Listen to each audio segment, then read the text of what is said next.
Coucou, j'espère que tu vas bien. Je veux juste faire une petite vidéo rapide sur l'enlèvement, la tribulation, la fin du monde, etc.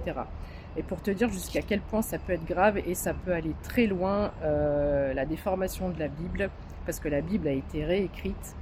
Il y a des gens qui ont tout perdu. Il y a des gens qui ont tout perdu parce qu'ils pensaient que c'était la fin du monde, etc. Donc ils ont vendu leur maison, ils attendaient l'enlèvement, ils attendaient que Christ revienne sur terre, etc. Il faut comprendre que c'est une métaphore. Et ça me tenait à cœur de passer ce message parce que c'est une métaphore. Il n'y aura jamais d'enlèvement, tu verras jamais le retour du Christ comme ça sur cette terre avec 3 jours ou 3 nuits où il fait noir, où il se passe des choses monstrueuses, etc. Ça n'existe pas. En fait, c'est une métaphore, c'est propre à chacun. C'est-à-dire que ces trois jours d'obscurité, ça correspond à la nuit noire de l'âme. La nuit noire de l'âme, je rappelle que ce n'est pas une dépression.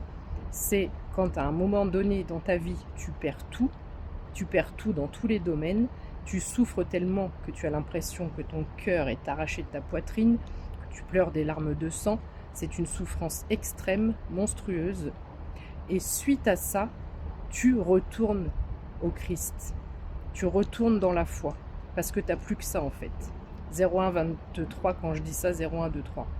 C'est uniquement ça. Il était important pour moi de faire ce petit rappel. Voilà.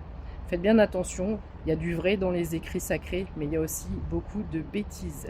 Donc en aucun cas tu verras des choses extérieures par rapport au monde qui s'écroule, qui s'effondre, la fin du monde, les 3 jours d'obscurité, ça n'existe pas. C'est propre à chaque personne. C'est ça que ça veut dire. Bisous, bon week-end.